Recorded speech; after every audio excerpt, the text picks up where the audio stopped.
नमस्कार, स्वागत है आपका न्यूज ब्लास्ट में। आपके साथ मैं हूं श्वेता मिश्रा। चलिए खबरों के सफर को शुरू करते हैं। महंगाई की पटरी पर तेज रफ्तार दौड़ रहे पेट्रोल डीजल। 54 दिन में पेट्रोल 8 रुपए 4 पैसे और डीजल 8 रुपए 52 पैसे महंगा हुआ है। कोरोना संकट के दौर में आम आदमी की जेब तराश रही तेल कंपनियां। अंतर्राष्ट्रीय बाजार में कच्चे तेल की कीमत चढ़ने का भी ये असर है। अंतर्राष्ट्रीय बाजार में कच्चे तेल की कीमत $75 प्रति बैरल है और ऐसे में देश में तेल कंपनियां अभी और भी दाम बढ़ा सकती हैं। आज पेट्रोल 104 रुपए 81 पैसे तो डीजल 97 रुपए 72 पैसे के उच्चतम स्तर पर है। तेल की कीमतें बढ़ने से खाद्य, निर्माण व अन्य जरूरी वस्तुएं भी महंगी हुई। केंद्र व राज्य सेंट्रल एक्साइज और वैट में कमी को भी यहां तैयार नहीं है, जिसकी मांग लगातार उठ भी रही है। हालांकि राज्य सरकार पिछले दिनों वैट में 2% की कमी कर चुकी है, लेकिन यहां पर माना जा रहा है और डिमांड बढ़ चुकी है कि यहां पर केंद्र और राज्य सरकार जरूर यहां पर कटौती करे, वैट में कुछ कमी कर दे, शायद कुछ राहत यहां पर मिल सके। लेकिन नजर साफ आता है महंगाई की पटरी पर तेज रफ्तार पेट्रोल और डीजल दौड़ रहे हैं। 54 दिन में पेट्रोल 8 रुपए 4 पैसे तो डीजल 8 रुपए 52 पैसे महंगा हो चुका है। कोरोना संकट के दौर में आम आदमी की जेब तराश रही है ये तेल कंपनियां। अंतर्राष्ट्रीय बाजार में भी कच्चे तेल की कीमत चढ़ने का असर नजर आता है। अंतर्राष्ट्रीय बाजार में कच्चे तेल की कीमत $75 प्रति बैरल हो चुकी है और ऐसे में देश में तेल कंपनियां अभी और भी दाम बढ़ा सकती हैं। आज पेट्रोल के दाम की बात कर ले तो 104 रुपए 81 पैसे है तो डीजल 97 रुपए 72 पैसे के उच्चतम स्तर पर पहुंच चुका है। तेल की कीमतें बढ़ने से खाद्य, निर्माण व अन्य जरूरी वस्तुएं भी बहुत महंगी हो चुकी हैं। केंद्र व राज्य सेंट्रल एक्साइज और वैट में कमी को भी तैयार यहां पर बिल्कुल नहीं है। हालांकि राज्य सरकार पिछले दिनों वैट में 2% की कमी कर चुकी है। कश्मीर पर मोदी की सकारात्मक पहल। पीएम मोदी ने जम्मू कश्मीर के नेताओं को दिल्ली बुलाकर चौंकाया है, लेकिन पर्दे के पीछे के घटनाक्रम को जानने वालों के लिए नहीं थी ये आश्चर्य की बात। कश्मीर पर हर कोई चाहता है कि सीमांत राज्य में शुरू हो राजनीतिक गतिविधियां। बंद दरवाजे के पीछे जम्मू कश्मीर को लेकर खिचड़ी पक रही है। जम्मू कश्मीर की मोदी के साथ भोजन के दौरान भी हुई थी सकारात्मक चर्चा। राजनयिक पर्यवेक्षकों के अनुसार भारत का अगला कदम हो सकता है भारत पाकिस्तान वार्ता की बहाली। ऐसा माना जा रहा है कि नेक्स्ट स्टेप ये हो सकता है। लेकिन कश्मीर पर मोदी की सकारात्मक पहल है, जहां पीएम मोदी ने जम्मू कश्मीर के नेताओं को दिल्ली बुलाकर चौंकाया। लेकिन पर्दे के पीछे के घटनाक्रम को जानने वालों के लिए ये कोई आश्चर्य की बात नहीं थी। कश्मीर पर हर कोई चाहता है कि सीमांत राज्य में शुरू हो राजनीतिक गतिविधियां। बंद दरवाजे के पीछे जम्मू कश्मीर को लेकर खिचड़ी पक रही है। जम्मू कश्मीर के नेताओं के मोदी के साथ भोजन के दौरान भी यहां सकारात्मक चर्चा हुई। वहीं राजनयिक पर्यवेक्षकों के अनुसार भारत का अगला कदम भारत पाकिस्तान वार्ता की बहाली हो सकता है।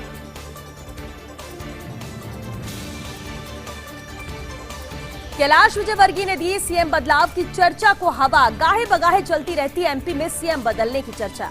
भाजपा के महासचिव कैलाश विजयवर्गीय से पूछा गया यही सवाल तो जवाब मिला, मैं भविष्यवक्ता नहीं हूं जो कह सकूं शिवराज 2023 तक रहेंगे सीएम। फिलहाल वे सीएम हैं और अच्छा काम कर रहे हैं। अब विजयवर्गीय के इस रूखे जवाब को कांग्रेस या शिवराज विरोधी ले उड़े हैं, जिस तरह से जवाब दिया गया है और ऐसे में कहीं ना कहीं अटकलें यहां पर तेज हो चुकी हैं। तो कैलाश विजयवर्गीय ने सीएम बदलाव की चर्चा को यहां हवा दे दी है अपने एक बयान की वजह से। गाहे बगाहे चलती रहती है मध्य प्रदेश में सीएम बदलने की चर्चा। भाजपा के महासचिव कैलाश विजयवर्गीय से इसे लेकर जब सवाल पूछा गया तो उन्होंने जवाब दिया, मैं भविष्यवक्ता नहीं हूं जो कह सकूं शिवराज 2023 तक सीएम रहेंगे।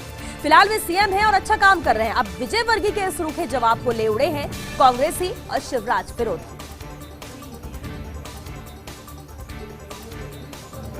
अयोध्या में विकास कार्यों पर पीएम मोदी की अहम बैठक। राम मंदिर निर्माण कार्य की समीक्षा कर रहे हैं पीएम मोदी। सीएस प्रस्तुत करेंगे निर्माण कार्यों की प्रगति रिपोर्ट।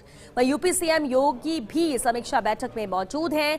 यूपी के दोनों डिप्टी सीएम भी बैठक में शामिल हुए हैं और ये बैठक की तस्वीरें। तो अयोध्या में विकास कार्यों पर प्रधानमंत्री नरेंद्र मोदी ने अहम बैठक ली है। बेहद अहम बैठक की तस्वीरें।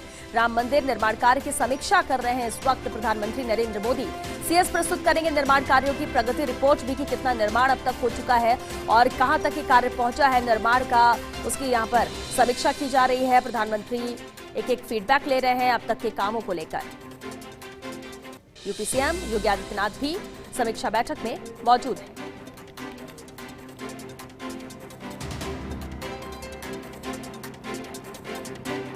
अयोध्या के विकास कार्यों की समीक्षा बैठक है। राम मंदिर निर्माण कार्य की समीक्षा कर रहे हैं प्रधानमंत्री नरेंद्र मोदी। सीएस यहां प्रस्तुत करेंगे निर्माण कार्यों की प्रगति रिपोर्ट।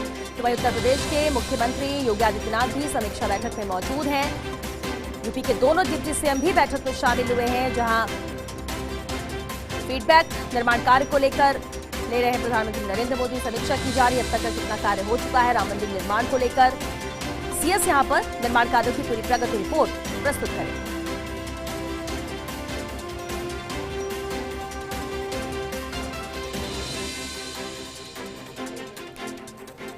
यूपी के मुख्यमंत्री मौजूद हैं। यूपी के दोनों डिप्टी सीएम इस बैठक में शामिल हुए हैं। राम मंदिर निर्माण कार्य की समीक्षा कर रहे हैं प्रधानमंत्री नरेंद्र मोदी। सीएस यहां पर निर्माण कार्यों की प्रगति रिपोर्ट प्रस्तुत करेंगे। कितना कार्य अभी तक निर्माण कार्य यहां पर पूरा हो चुका है, कितना वक्त यहां पर अभी और लगना है, कितनी रफ्तार से काम होने की अभी जरूरत है तय वक्त पर इस काम को निर्माण को खत्म करने के लिए, तमाम अहम पहलुओं की जानकारी प्रधानमंत्री नरेंद्र मोदी को दी जा रही है इस बैठक में।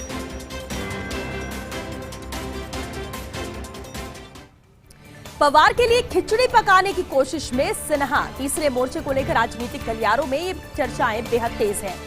इस बार की चर्चा में शरद पवार बड़ी भूमिका में हैं। चतुर राजनेता पवार थर्ड फ्रंट के गठन में दिख रहे हैं प्रमुख भूमिका में। यशवंत सिन्हा ने बुलाई थी राष्ट्रमंच के तत्वावधान में बैठक में शामिल होने के लिए कांग्रेस नेताओं को भी न्योता दिया गया था, लेकिन किसी भी कांग्रेसी नेता ने कोई खास दिलचस्पी नहीं दिखाई। पवार के मुताबिक बिना कांग्रेस थर्ड फ्रंट नहीं गठित किया जा सकता है। राजनीतिक विश्लेषकों के मुताबिक पवार प्रधानमंत्री बनने की महत्वाकांक्षा देख रहे हैं। हालांकि ममता बनर्जी भी रेस में कहीं भी पीछे नजर नहीं आ रही हैं, लेकिन इतना जरूर कहा गया कि बिना कांग्रेस के थर्ड फ्रंट का सपना नहीं देखा जा सकता है। पवार के लिए खिचड़ी पकाने की कोशिश में सिन्हा। तीसरे मोर्चे को लेकर राजनीतिक गलियारों में अब चर्चाएं भी तेज है और इस बार की चर्चा में शरद पवार बड़ी भूमिका में नजर आते हैं। चतुर राजनेता पवार थर्ड फ्रंट के गठन में प्रमुख भूमिका में दिख रहे हैं। यशवंत सिन्हा ने ये राष्ट्रमंच के तत्वावधान में अहम बैठक बुलाई थी। बैठक में शामिल होने के लिए कांग्रेस नेताओं को भी यहां पर आमंत्रित किया गया था, उन्हें न्योता दिया गया था, लेकिन किसी भी कांग्रेसी नेता ने इसमें खास दिलचस्पी नहीं दिखाई। पवार के मुताबिक बिना कांग्रेस थर्ड फ्रंट यहां गठित नहीं किया जा सकता है। इधर राजनीतिक विश्लेषकों के मुताबिक पवार प्रधानमंत्री बनने की महत्वाकांक्षा देख रहे हैं और हालांकि ममता बनर्जी भी रेस में कहीं भी पीछे नहीं है। जुलाई में पंजाब पर फैसला ले सकती है सोनिया गांधी। पंजाब कांग्रेस में अंतर्कलह जारी है। 3 सदस्यीय कमेटी ने गुटबाजी को लेकर हाईकमान को रिपोर्ट सौंपी है। अब जुलाई के शुरू में सोनिया फैसला ले सकती हैं। पैनल ने अमरिंदर को चुनावी वादों को पूरा करने को कहा। हालांकि कांग्रेस आलाकमान ने पंजाब में नेतृत्व परिवर्तन से इनकार किया। दूसरी ओर राहुल गांधी भी पंजाब को लेकर गंभीरता दिखा रहे हैं। विवाद सुलझाने के लिए पंजाब कांग्रेस के वरिष्ठ नेताओं के साथ बैठकें भी कर रहे हैं। राहुल ने 2022 में पंजाब में पार्टी की जीत सुनिश्चित करने के लिए यहां कहा था कि 2022 में जो पंजाब के चुनाव होने हैं उसमें कांग्रेस की जीत यहां पर हो, लेकिन जिस तरह से अंतर्कलह पंजाब में नजर आता है, जुलाई में पंजाब पर फैसला ले सकती हैं सोनिया गांधी। पंजाब कांग्रेस में अंतर्कलह अभी भी जारी है और 3 सदस्यीय कमेटी ने गुटबाजी को लेकर हाईकमान को एक रिपोर्ट भी सौंप दी है। अब जुलाई के शुरू में सोनिया इस पर कोई फैसला ले सकती हैं। पैनल ने अमरिंदर को चुनावी वादों को पूरा करने को कहा। हालांकि कांग्रेस आलाकमान ने पंजाब में नेतृत्व परिवर्तन से इनकार किया है। दूसरी ओर राहुल गांधी भी पंजाब को लेकर गंभीरता दिखा रहे हैं। विवाद सुलझाने के लिए पंजाब कांग्रेस के वरिष्ठ नेताओं के साथ लगातार बैठकें भी हो रही हैं। राहुल ने 2022 में पंजाब में पार्टी की जीत सुनिश्चित करने को कहा है।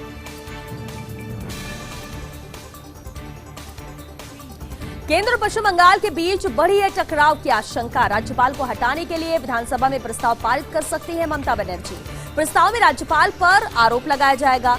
राज्यपाल विधानसभा के कामकाज में अनावश्यक दखल अंदाजी के आरोप लगाए जाएंगे। हालांकि प्रस्ताव अगर विधानसभा में करा दिया जाएगा पारित तो भी उसका नहीं होगा कोई खास महत्व, क्योंकि संवैधानिक व्यवस्था के तहत राज्य सरकार नहीं हटा सकती है राज्यपाल को। राज्यपाल को माना गया है राज्य में केंद्रीय सरकार का प्रतिनिधि और राष्ट्रपति का विश्वास प्राप्त होने तक राज्यपाल बने रहेंगे। ऐसे में ममता राज्यपाल की नियुक्ति और हटाने के बारे में शुरू करवाना चाहती है एक नई बहस, क्योंकि 2024 में भाजपा के खिलाफ विपक्ष को संगठित करना चाहती है ममता बनर्जी। हालांकि इनके पावर में नहीं होगा कि राज्य सरकार राज्यपाल को यहां पर हटा सके, लेकिन केंद्र और पश्चिम बंगाल के बीच अब टकराव की आशंका बढ़ चुकी है। राज्यपाल को हटाने के लिए विधानसभा में प्रस्ताव पारित कर सकती है ममता बनर्जी। प्रस्ताव में राज्यपाल पर आरोप लगाया जाएगा। राज्यपाल विधानसभा के कामकाज में अनावश्यक दखलंदाजी के आरोप यहां पर लगाए जाएंगे। हालांकि प्रस्ताव अगर विधानसभा में पारित भी करा दिया जाएगा तो भी उसका कोई खास महत्व नहीं होगा, क्योंकि संवैधानिक व्यवस्था के तहत राज्य सरकार राज्यपाल को नहीं हटा सकती और राज्यपाल को माना गया है राज्य में केंद्रीय सरकार का प्रतिनिधि और राष्ट्रपति का विश्वास प्राप्त होने तक राज्यपाल भी बने रहेंगे। और ऐसे में ममता राज्यपाल की नियुक्ति और हटाने के बारे में नई बहस शुरू करवाना चाहती है, क्योंकि 2024 में भाजपा के खिलाफ विपक्ष को संगठित करना चाहती है ममता बनर्जी। कोरोना का गिरता ग्राफ, राजनीति का बढ़ता तापमान। 2022 की शुरुआत में यूपी समेत 5 राज्यों में चुनाव होंगे। 5 राज्यों में उत्तर प्रदेश ही चुनावी केंद्र बिंदु रहेगा। विपक्षी पार्टियों के आरोपों के बीच भाजपा अभी भी दौड़ में आगे है। हालांकि 2017 से कम सीटें और वोट शेयर भी घटने की आशंका लगातार जताई जा रही है। 2017 में भाजपा को मिले थे 45% से ज्यादा वोट। 10% से ज्यादा वोट घटने पर ही भाजपा मुश्किल में पड़ सकती है। लेकिन गत कुछ सालों में भाजपा ने किसी भी राज्य में 10% से ज्यादा वोट अपने नहीं खोए हैं। यूपी में मुस्लिम और यादव वोट बंटने का फायदा भाजपा को मिल सकता है। और ऐसे में पूरी तरह से फोकस अगले साल होने वाले विधानसभाओं की बात कर ले, अलग अलग राज्यों की बात कर ले, तो फोकस पूरी तरह से उत्तर प्रदेश में रहेगा। कोरोना का गिरता ग्राफ, राजनीति का तापमान यहां पर बढ़ता नजर आता है, क्योंकि 2022 की शुरुआत में ही यूपी समेत 5 राज्यों में चुनाव होंगे और 5 राज्यों में उत्तर प्रदेश ही चुनावी केंद्र बिंदु में होगा। विपक्षी पार्टियों के आरोपों के बीच भाजपा अभी भी दौड़ में आगे नजर आती है। हालांकि 2017 से कम सीटें और वोट शेयर भी घटने की यहां पर आशंका है। 2017 में भाजपा को मिले थे 45% से ज्यादा वोट। 10% से ज्यादा वोट घटने पर ही भाजपा मुश्किल में पड़ सकती है। लेकिन गत कुछ सालों में भाजपा ने किसी भी राज्य में 10% से ज्यादा वोट अपने नहीं खोए हैं। यूपी में मुस्लिम और यादव वोट बंटने का फायदा भी यहां भाजपा को मिल सकता है। अब बंगाल की राह पर यूपी की राजनीति, खेला होई के नारे पर अब समाजवादी पार्टी आजमाएगी दाव। वाराणसी और कानपुर में दीवारों पर खेला होई के स्लोगन है। बंगाल चुनाव में खेला होबे चढ़ा था लोगों की जुबान पर। अब इसी स्लोगन को 2022 में भुनाना चाहती है समाजवादी पार्टी। तो बंगाल की राह पर नजर आ रहा है यूपी की राजनीति भी, क्योंकि खेला होई के नारे पर अब समाजवादी पार्टी अपना दाव आजमाएगी। वाराणसी और कानपुर में दीवारों पर खेला होई के स्लोगन लिखे हुए हैं। बंगाल चुनाव में खेला होबे चढ़ा था लोगों की जुबान पर और अब इसी स्लोगन को 2022 में भुनाना चाहती है सपा।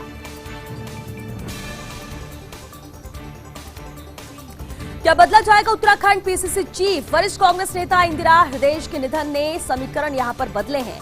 कुमाऊं क्षेत्र की प्रमुख ब्राह्मण चेहरा थी स्वर्गीय हृदयेश। अब कांग्रेस हलकों में अध्यक्ष बदलने की भी चर्चाएं हैं। प्रीतम सिंह की जगह किसी ब्राह्मण नेता को पीसीसी चीफ बनाया जा सकता है। वैसे भी उत्तराखंड कांग्रेस संगठन में बदलाव यहां पर पेंडिंग है, बदलाव होना यहां पर माना जा रहा है। लेकिन सवाल है कि क्या अब उत्तराखंड पीसीसी चीफ बदला जाएगा? वरिष्ठ कांग्रेस नेता इंदिरा हृदयेश के निधन ने अब यहां के समीकरण को भी बदल दिया है। कुमाऊं क्षेत्र की प्रमुख ब्राह्मण चेहरा थी स्वर्गीय हृदयेश और अब कांग्रेस हलकों में अध्यक्ष बदलने की चर्चा है। प्रीतम सिंह की जगह किसी ब्राह्मण नेता को पीसीसी चीफ बनाया जा सकता है। वैसे भी उत्तराखंड कांग्रेस संगठन में बदलाव पेंडिंग। त्रिपुरा में टीएमसी के निशाने पर भाजपा। बंगाल चुनाव के बाद भाजपा शासित त्रिपुरा पर टीएमसी की नजर है। त्रिपुरा में 2023 में होने विधानसभा चुनाव, विधानसभा के कई असंतुष्ट भाजपा नेता टीएमसी में शामिल हो गए। हालांकि बीजेपी ने इस दावे को अफवाह कहते हुए खारिज किया। पार्टी के मुताबिक आंतरिक मतभेदों का यहां पर निस्तारण कर लिया गया है। मुकुल रॉय की टीएमसी में वापसी के बाद यहां अफवाह उड़ रही है, क्योंकि त्रिपुरा में बीजेपी के कई विधायक हैं मुकुल रॉय के करीबी और ऐसे में अब कहीं ना कहीं टीएमसी का फोकस त्रिपुरा पर है। बंगाल चुनाव के बाद भाजपा शासित त्रिपुरा पर टीएमसी की नजर है। त्रिपुरा में टीएमसी के निशाने पर भाजपा है, क्योंकि त्रिपुरा में 2023 में विधानसभा चुनाव होने जा रहे हैं। विधानसभा के कई असंतुष्ट भाजपा नेता शामिल हो गए हैं टीएमसी में, यानी बीजेपी के जो असंतुष्ट भाजपा नेता थे वो टीएमसी में शामिल हुए। हालांकि बीजेपी ने इस दावे को अफवाह कहते हुए खारिज भी किया है। पार्टी के मुताबिक आंतरिक मतभेदों का निस्तारण कर लिया गया था जो पहले थे। मुकुल रॉय की टीएमसी में वापसी के बाद अब ये अफवाह उड़ रही है, क्योंकि त्रिपुरा में बीजेपी के कई विधायक हैं मुकुल रॉय के करीबी। पंजाब कांग्रेस का अंतरकलह। 2022 में कांग्रेस किसी भी हाल में जीतना चाहती है पंजाब, और इसके लिए कांग्रेस ने अभी से पैर मारने शुरू कर दिए हैं। राहुल गांधी ने बैठक लेकर 2022 का रोड मैप तैयार करने को कहा है और इस बीच प्रदेश अध्यक्ष सुनील जाखड़ के विकल्प के रूप में भी तलाश शुरू हुई है।